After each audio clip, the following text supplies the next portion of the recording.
Ya, saya ulang. Tema kita pada hari ini yaitu 4 karakter yang menandakan kita adalah murid Yesus. Jadi murid adalah pengikut Kristus, atau pengikut Kristus disebut murid, ya. Jadi pengikut Kristus ini, murid Yesus ini pertama-tama disebut adalah orang Kristen di Antioquia. Baru kita sebut mula-mula disebut Kristen, orang Kristen. Jadi oleh itu orang yang disebut Kristen mula-mula ini ada karakter Yesus di dalam diri mereka. Jadi oleh itu apabila sekarang kita ini juga menjadi murid Yesus atau sudah menjadi orang Kristen. Jadi sekarang ini tidak sama seperti dulu. Gereja mula-mula dulu. Orang sekarang, orang menjadi Kristen sekarang belum tentu menjadi murid. Paham kan?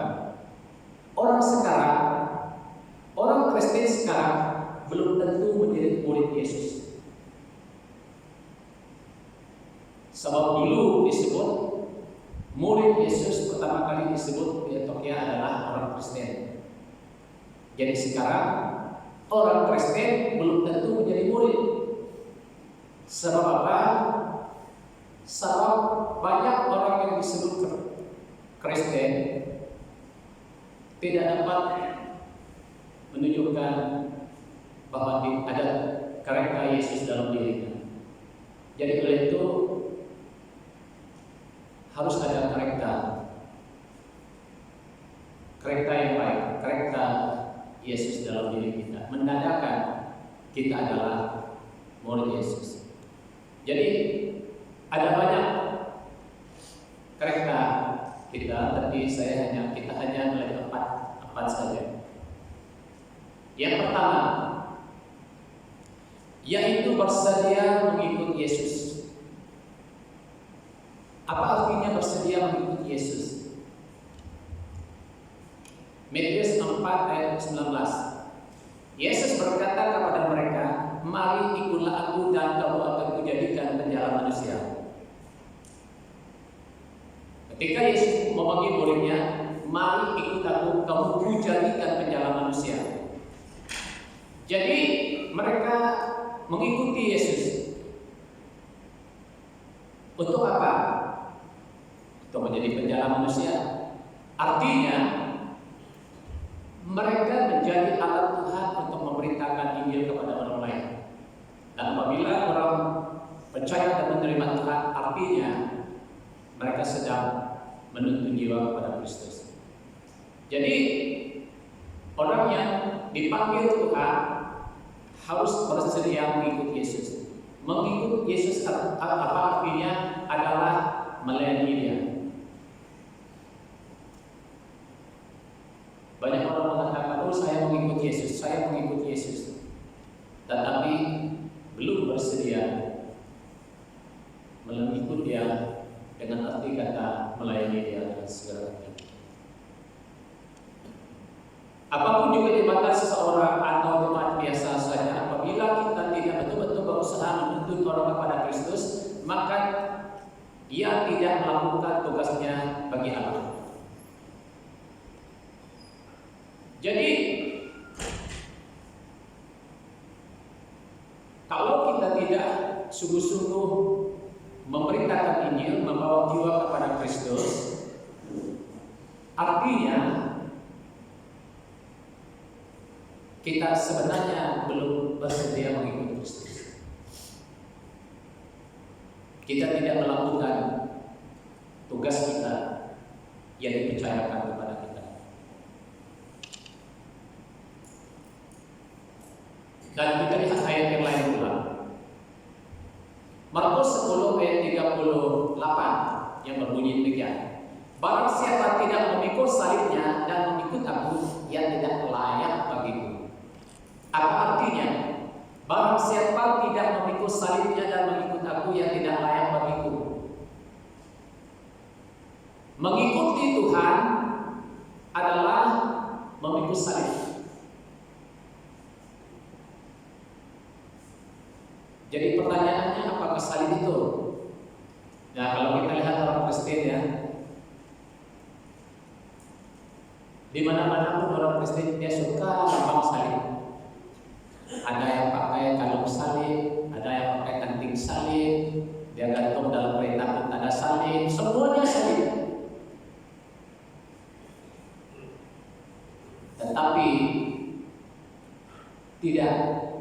Tetapi hidupnya belum bersedia memikul salib.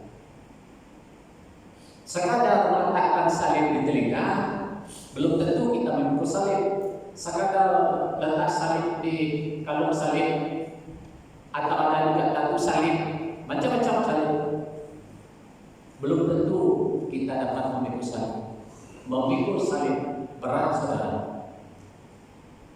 Kita lihat kesaksian Nurdin di seluruh dunia. Sangat resikonya sangat tinggi. Ditolak, dipukul, diseksa, dihina, keluarganya sendiri yang mengancam. Mereka mau bunuh mereka, tidak diberi harta, ditolak, menggembala dan langit, menderita orang yang sungguh-sungguh mau memikul salib. Sedangkan kita yang lain, ayo letak salib di telinga, buat tatu salib di sini di badan kita. Sedangkan orang yang betul-betul memikul salib bukannya satu pengorbanan yang luar biasa. Sanggup banyak orang yang hilang kepalanya karena memikul salib. Banyak orang dimasukkan dalam penjara karena salib.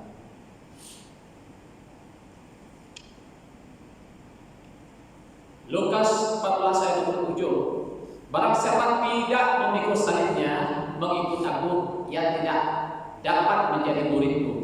Ia tidak layak bagiku, dia tidak dapat menjadi muridku. Tidak dapat, kata Yesus. Maka itu sebabnya banyak orang menyangkal imannya. Di saat Yesus disalibkan, ditangkap, bukannya engkau salah seorang daripada pengikutnya, kata mereka dengan Petrus. Bukan saya. Dia menyangkal Tuhan Yesus. Saya tidak kenal orang itu. Dia menyangkal.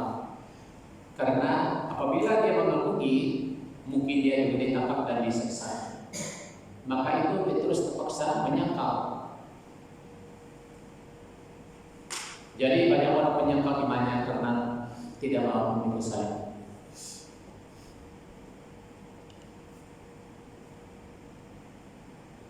Dan yang kedua, mau menderita untuk Yesus. Saudara-saudara, kebanyakan orang Kristen adalah mau diberkati oleh Yesus, tapi tidak mau menderita untuk Yesus. Ya, banyak orang yang mau diberkati oleh Tuhan Yesus, tetapi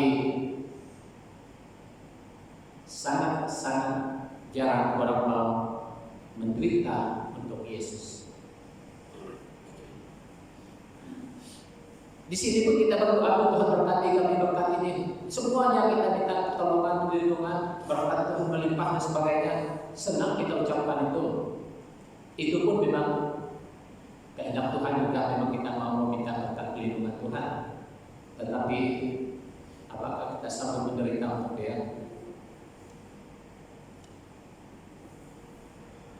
Kita baca Filipi pasal 1 ayat 29. Sebab kepada kamu dikaruniakan bukan saja untuk percaya kepada Kristus, melainkan juga menderita untuk Dia. Baca betul ya. Sebab kepada kamu, kepada saya, kepada kita semua, bukan dikurniakan bukan saja untuk percaya kepada Yesus, Artinya bukan saja percaya kepada Yesus, tetapi melainkan juga untuk menderita untuk Dia. Apa arti menderita untuk Yesus? Sanggupkah kita menderita untuk Yesus sebagai pembuktian iman kita?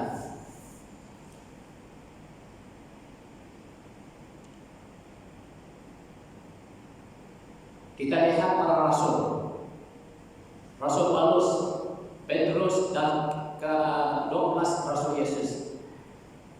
Mereka mati bukanlah mati dengan damai, tetapi mati dengan penderitaan, dipacung kepala, dan sebagainya. Nah, kita lihat kata Paulus dalam Korintus, 1 Korintus pasal 4 ayat 11 hingga 13. Sampai pada saat ini kami lapar, kami haus, telanjang, dipukul dan hidup gembara, kami melakukan pekerjaan yang berat. Kalau kami dimaki, kami memberkati. Kalau kami dianiaya, kami sabar. Kalau kami difitnah, kami tetap menjawab dengan ramah. Kami telah menjadi dengan sama dengan sampah dunia, sama dengan kotoran dari segala sesuatu, sampai pada saat ini, pada saat Paulus menulis surat itu, pada saat itu. Jadi betapa mereka haus, lapar, telanjang, dipukul, disiksa, dihina demi karena Yesus. Mereka memberitakan Yesus dibalas dengan kejahatan. Mereka memberitakan kabar baik kepada Yesus, mereka dihina, mereka difitnah, mereka ditolak, mereka dipukul, mereka disiksa, mereka dipenjarakan. Ini yang dimaksudkan menderita untuk Yesus. Saya lihat, coba kita berpikir baik-baik. Di mana tempatnya kita pernah menderita untuk Yesus? Adakah kita menderita untuk Yesus?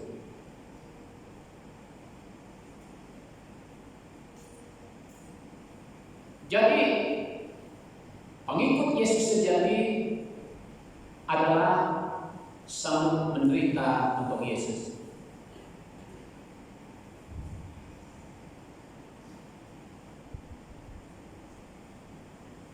Jadi betapa kita harus menjadi pengikut yang sejati.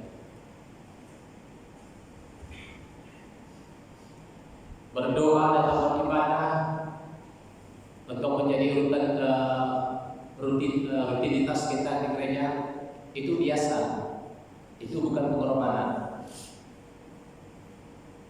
Kita tidak menderita, belum kepada menderita, belum sampai pengorbanan. Tahu arti pengorbanan? Mau menderita untuk Yesus artinya mau berkorban untuk Yesus. Berkorban ini banyak kita lihat dalam banyak perkara. Ya, orang di Tesalonika kamu berkorban juga. Bukan berkorban dengan tenaga mereka, dengan usaha mereka, tetapi persembahan mereka menunjukkan mereka berkorban untuk Tuhan. Walaupun mereka sangat miskin, mereka kaya dalam kemurahan. Jadi mereka berkorban, baik uang ringgit sekalipun mereka sanggup berkorban. Jadi artinya di situ kita lihat, apabila kita memberi kepada Tuhan, itu biasa. Siapapun yang memberi juga, memberi persembahyan itu biasa, memberi persembahan itu biasa, belum sampai kepada tahap pengorbanan. Tetapi jika Anda miskin, jika Anda kekurangan, maka Anda memberi yang terbaik untuk Tuhan, itu pengorbanan. Kita lihat orang miskin, janda miskin, Yesus melihat, mata Yesus melihat sendiri. Oh, janda ini memberi lebih banyak daripada orang kaya. Mereka memberi dari kelimpahan, tapi perempuan ini memberi segala yang ada padanya, walaupun dua bisa. Sebab dia memberi dengan pengorbanan, dengan segala yang ada padanya dia. Maka apabila kita beri dalam keadaan yang kekurangan, dalam keadaan kemiskinan, namun kita memberi dengan segenap hati, dengan pengorbanan kita, maka itulah kita memberi dengan pengorbanan, bukan persembahan yang biasa-biasa. Jadi pengorbanan di sini, menderita di sini demi untuk Kristus.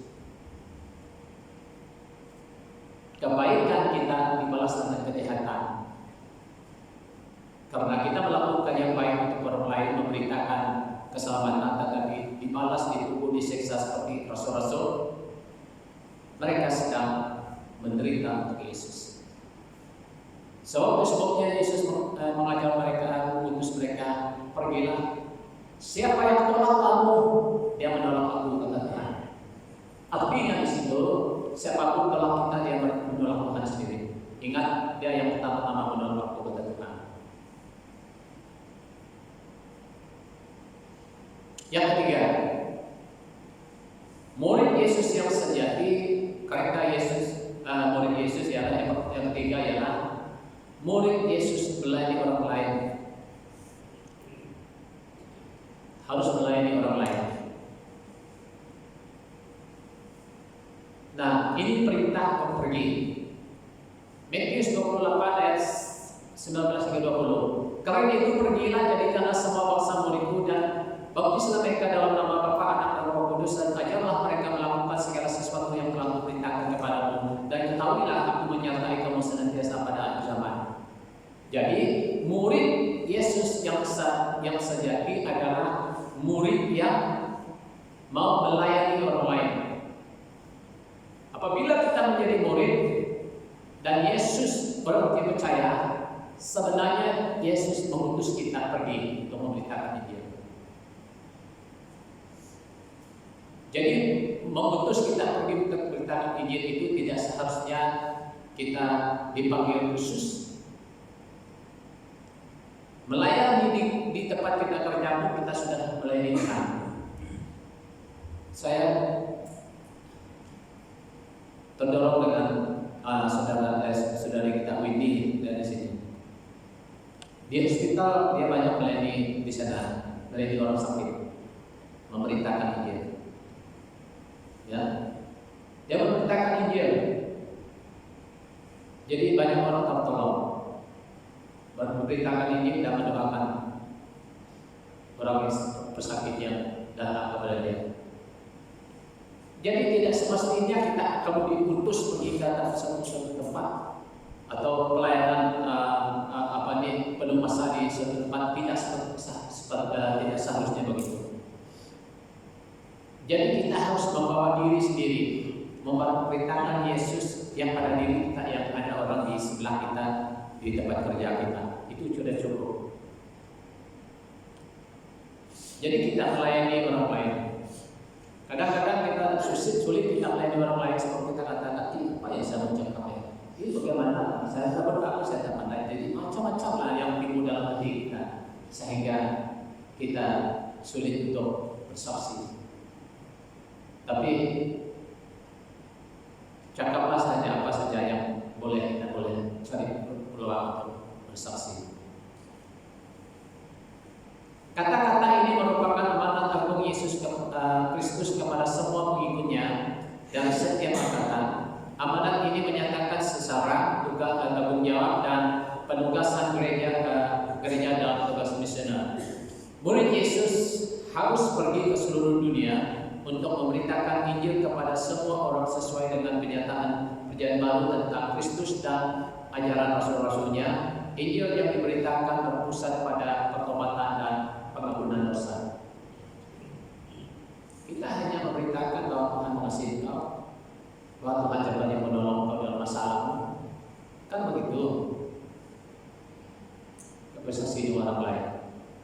Tuhan Yesus jalan pergi ke surga, tidak ada jalan lain.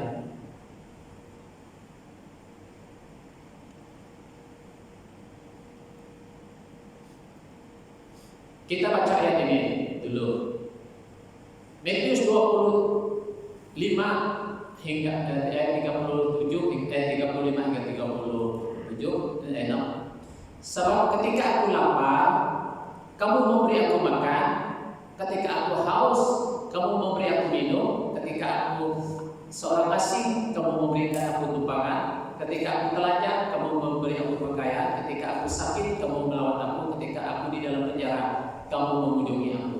Apa artinya ini? Ini adalah perumpamaan Yesus. Ada dua golongan orang, yaitu satu golongan adalah domba dan satu golongan adalah kambing. Kambing adalah menggambarkan pengikut Tuhan yang tidak setia, yang tidak taat. Sedangkan domba adalah pengikut Tuhan yang setia dan yang melakukan perintah Tuhan. Dalam perumpamaan ini, Yesus mengatakan kepada kambing, dari sebelah kanannya, dia bercakap dengan orang sebelah kirinya, "Hai kamu yang jahat dan yang tidak setia, hanya daripadaku. Ketika aku haus, kamu tidak beri aku minum. Ketika aku lapar, kamu tidak memberi aku makan. Ketika aku seorang asing, kamu tidak memberi aku tumpangan. Ketika aku telanjang, kamu tidak memberi aku pakaian. Ketika aku sakit, kamu tidak melawat aku. Ketika aku dalam penjara, kamu tidak mengunjungi aku," kata Yesus. Lalu mereka menjawab, "Bila mana kami tahu engkau lapar? Bila mana kami tahu engkau sakit? Bila mana kami tahu engkau dalam penjara? Bila mana kami tahu engkau sebagai tumpangan? Kami tidak menumpang engkau, kami tidak memberi engkau minum, kami tidak memberi engkau makan." Kata mereka merasakan mereka benar. Yesus menjawab, "Segala sesuatu yang kamu tidak lakukan untuk seorang anak yang paling kecil ini, kamu tidak melakukannya untuk aku," kata Yesus.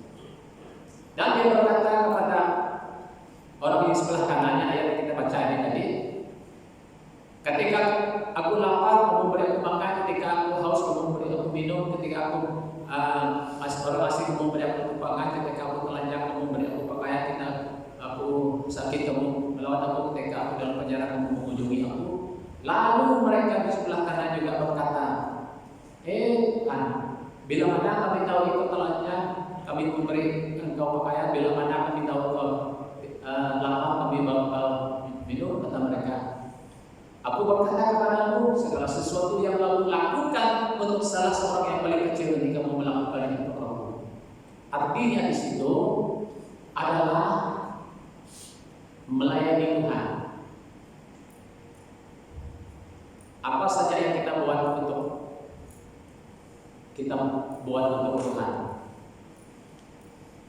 Kita memberi kepada orang miskin pun sebenarnya kita memberi untuk Tuhan.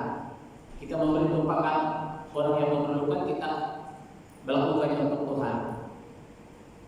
Kita beri makan orang yang miskin, kita memberi sebenarnya kita beri untuk Tuhan untuk makan. Orang yang benar dalam perubahan ini bersedia melakukan pelayanan yang tidak populer, yaitu memberi makan bagi orang lapar, memberi minum bagi orang haus, memberi tumpangan bagi orang asing, memberi pakaian bagi orang telanjang, melawat orang sakit, mengunjungi orang di penjara. Pelayanan-pelayanan ini penting di mata Tuhan. Saudara-saudara, sangat penting.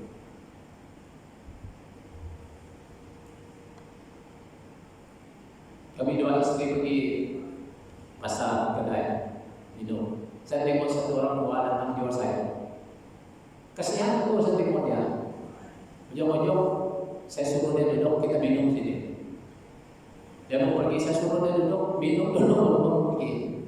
Seperti terheran-heran dia. Pakai mau minum, apa mau makan, boleh ada minum.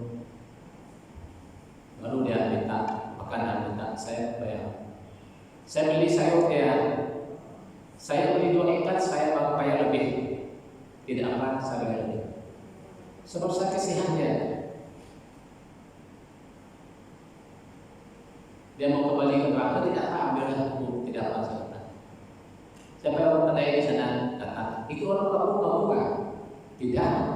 "Itu kawan kamu bukan?" "Tidak." "Oh siapa?" "Saya tidak tahu," saya kata dengan dia. "Saya hanya kasihan dia." "Ya," kata dia. "Ya."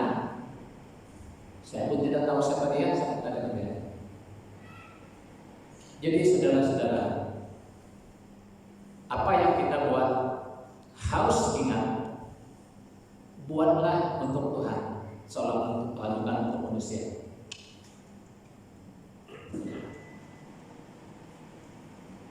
Kita baca ayat tadi, sambung ayat tadi.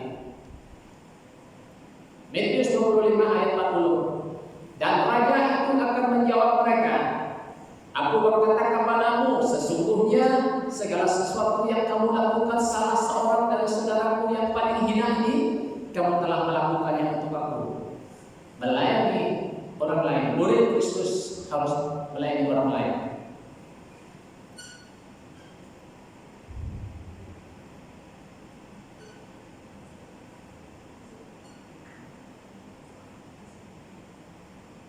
Segala sesuatu yang kita buat untuk Tuhan. Kalau kita tahu kebenaran ini, saya pikir kita tidak segan-segan untuk membantu orang lain. Kita tidak berat hati, berat tangan untuk membantu orang lain. Kalau saya pasal 3 ayat 24, apapun yang kamu perbuatlah dengan segenap hatimu seperti untuk Tuhan, bukan untuk manusia. Amin. Seperti untuk Tuhan, bukan untuk manusia. Kalau di kampung dulu, kalau di kampung maklum lah orang di kampung dulu. Sebab saya ini selalu dulu suka memburu. Kalau ada orang sebelah kita memanjakan sebelah sini atau sebelah. Kalau kamu dapat bagi, kamu bagi dia sebelah sini, bagi sebelah sini, sebelah rumah sini. Jadi suatu saat nanti kalau kamu tak bagi dia akan membalas bersama. Jangan bagi mereka. Mereka dapat bagi itu, tidak mereka bagi, jangan bagilah. Jadi sebenarnya hati manusia selalu begitu. Tidak dengan ikhlas, tidak memberi dengan sukacita, tidak memberi karena motivasi yang baik, tetapi hanya sekadar ingin membalas kebaikan orang. Tetapi Tuhan menyuruh kita apa saja kita buat seolah-olah untuk Tuhan, bukan untuk manusia. Saya dulu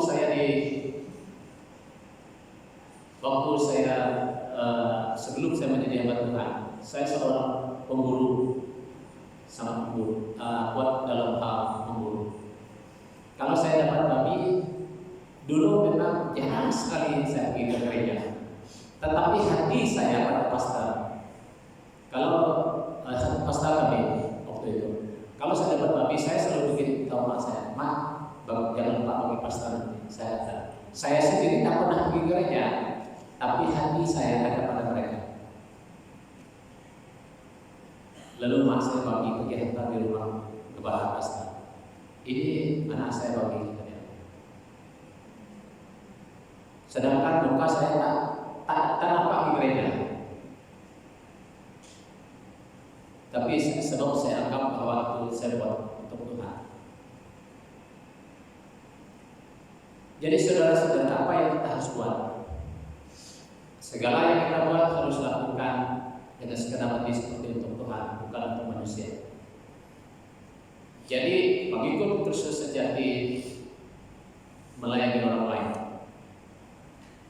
yang lapar, yang haus dan telanjang. Saudara-saudara, ingin saya sebutkan,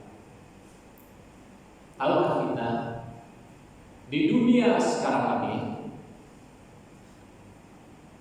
manusia memelihara anjing, manusia memelihara kucing, macam-macam binatang peliharaan. Tahukah kita ada orang yang sanggup membelanjakan ribu-ribu ringgit untuk hewan peliharaannya? Pergi ke dokter hewan, operasi apa saja dia buat, beli shampoo, beli makanan yang mahal. Ada pernah saya jumpa sampai tempat anjingnya disimpan ekor lagi, bukan anak-anak. Saudara-saudara, mengapa kasih kita telah beralih kepada binatang?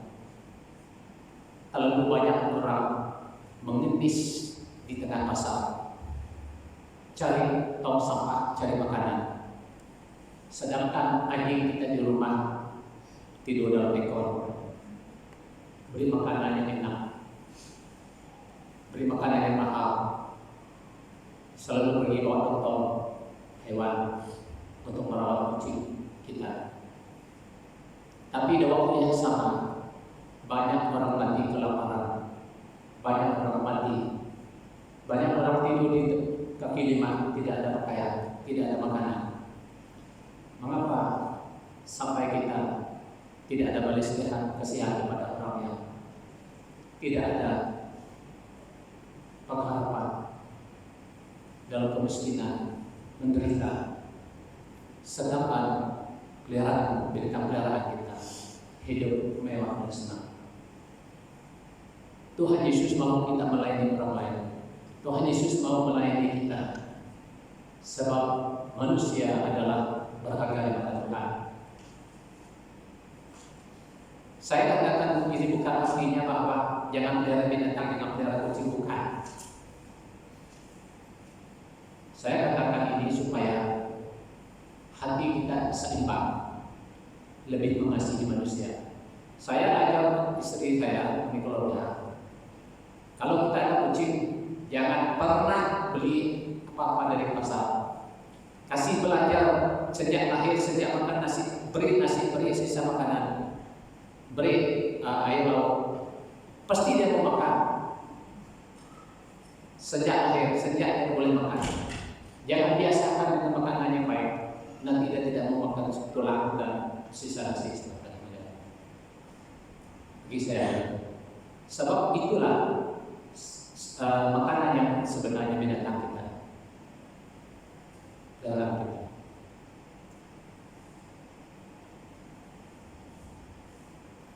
Kucing kami saya suruh di luar, tidak mau pergi ke dalam rumah.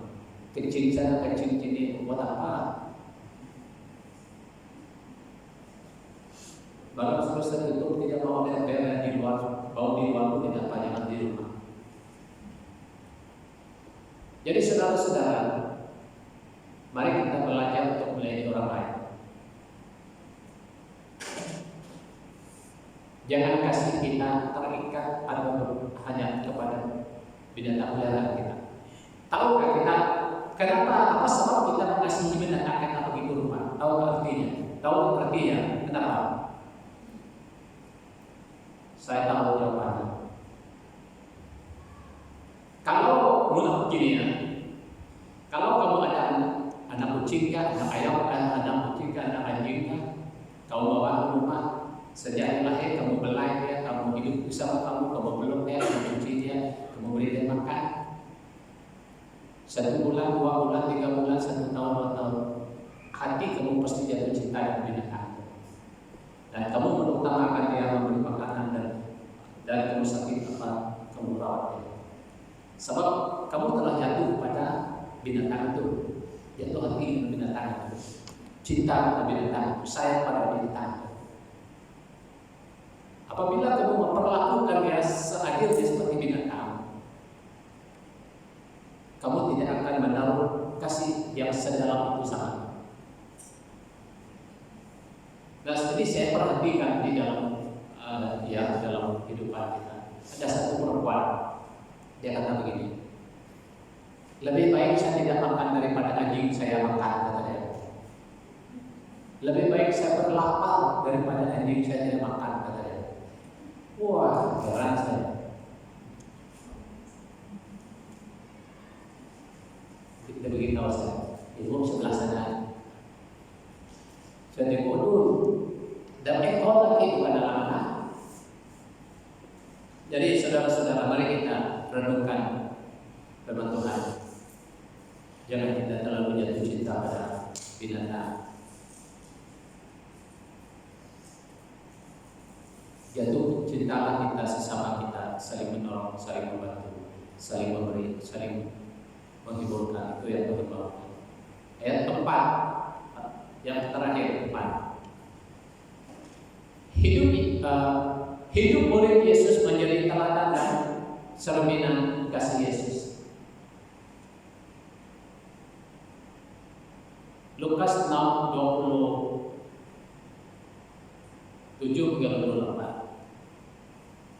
Tetapi kepada kamu yang mendengarkan aku berkata, kasihilah musuhmu, berbuatlah baik kepada orang yang mengutuk kamu, berdoalah bagi orang yang mencaci kamu. Ini ajaran Yesus, ini teladan yang Yesus telah lakukan. Di saat Yesus disalibkan, musuh dia mengolok-olok dia. Bapak, ampunilah mereka tidak tahu apa yang mereka berbuat. Itu Yesus menjadi teladan.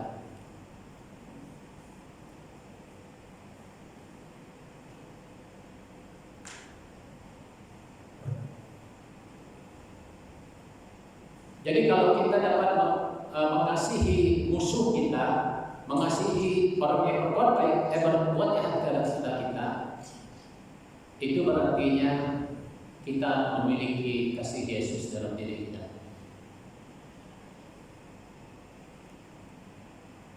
Bukan senang untuk mengasihi musuh, bukan senang untuk mengampuni musuh, tapi harus kita lakukan. Karena itulah kasih sejati, kasih yang dari Tuhan.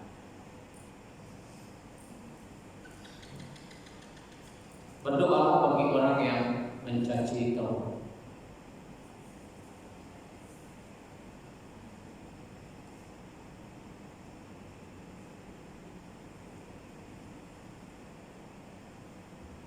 Jadi pengikut Tuhan Yesus sejati sejalan yang boleh berdoa bagi musuhnya, mencaci kita. Saya lihat dengar banyak kesaksian murtadin, baik di Arab Saudi dan negara-negara barat lainnya. Mereka berkumpul, mereka disiksa, mereka dibuka, mereka dijerat, dipenjarakan. Malah mereka sanggup berdoa untuk mereka. Banyak kesaksian yang seperti itu. Kalau di Indonesia ini, kalau banyak lagi murtadin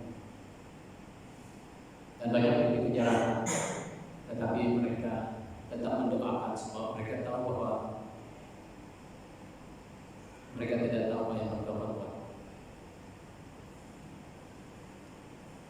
Banyak. Jadi oleh itu mari kita belajar untuk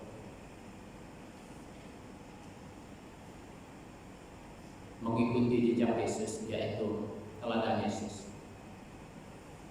Mengasihi musuh berarti menunjukkan perhatian dan kebaikan dan keselamatan kekal kepada mereka, karena kita tahu betapa dasarnya nasib yang menantikan mereka yang melawan Allah dan umat-Nya. Kita harus mendoakan mereka dan berupaya dengan jalan membalas kejahatan dengan kebaikan untuk membawa mereka kepada Kristus dan iman kepada Dia.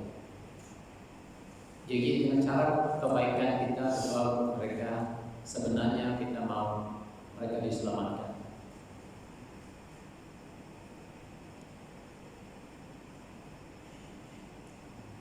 Satu Petrus 2 ayat 1. Sebab untuk itulah kamu dipanggil, karena Kristus pun telah menderita untuk kamu dan telah meninggalkan teladan bagimu supaya kamu mengikuti jejaknya.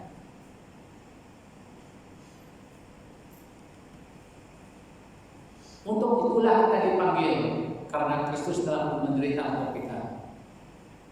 Yesus menderita untuk kita bukanlah penderitaan yang biasa-biasa, tapi satu penderitaan yang luar biasa, sanggup mati menderita. Jadi kata firman Tuhan, jadi Yesus telah meninggal teladan bagi kita supaya kita ikuti jejaknya dan kita sanggup menderita demi untuk orang lain, kebaikan orang lain. Menderita karena Kristus, menderita karena Injil. Jadi oleh itu saudara-saudara, banyak hal yang kita harus membuat kita menderita. Tapi jika kita melakukannya dengan iman, dengan kasih, maka kita dapat melewati semuanya. Kita lihat Paulus sendiri ketika dia di penjara di Filipi, di Roma juga. Paulus dan Silas memuliakan Tuhan di penjara. Mereka menderita di penjara. Tetapi waktu yang sama mereka boleh memuji Tuhan. Sebab sukacita surgawi, sukacita Tuhan dalam hati mereka. Di saat mereka menderita, di saat mereka dianiaya, di saat kaki dan tangan mereka dipacung, namun mereka tetap memuliakan nama Tuhan. Saudara-saudara, mari kita terus menunjukkan karakter Kristus di dalam kehidupan kita, sehingga menandakan bahwa kita adalah pengikut Kristus yang sejati, yang setia dan menjadi pelaku firman-Nya. Jadi itu saja yang dapat saya sampaikan untuk kita pada pagi ini. Kiranya Tuhan Yesus memberkati. Mari kita bangkit berdiri dan kita berdoa.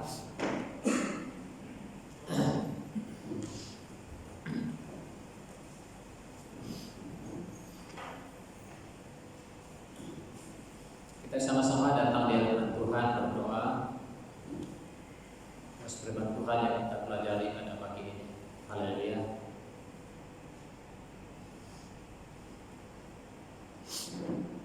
Bapa, kami datang di hadapan Tuhan pada saat ini mengucap syukur karena Tuhan baik. Tuhan telah bersama kami, yang telah memberkati kami lewat firman Tuhan yang sama-sama kami pelajari pada pagi ini. Tuhan, kiranya Tuhan Yesus terus memberkati kami semua yang telah mendengarkan firman Tuhan pada pagi ini. Bapa, kami tidak mampu untuk melakukan firman Tuhan, tetapi melalui kuasa Roh Kudus Tuhan yang memampukan kami, sehingga kami menjadi pelaku, menjadi pengikut Kristus yang setia, yang sejati, menaati perintah Tuhan dalam kehidupan kami. Terima kasih Tuhan Yesus karena Engkau telah bicara kepada kami lewat firman-Mu pada pagi ini. Kiranya Tuhan terus memberkati seluruh jemaat Tuhan, memberkati kami semua agar kami tetap kuat dan tetap setia mengasihi Tuhan dalam kehidupan kami.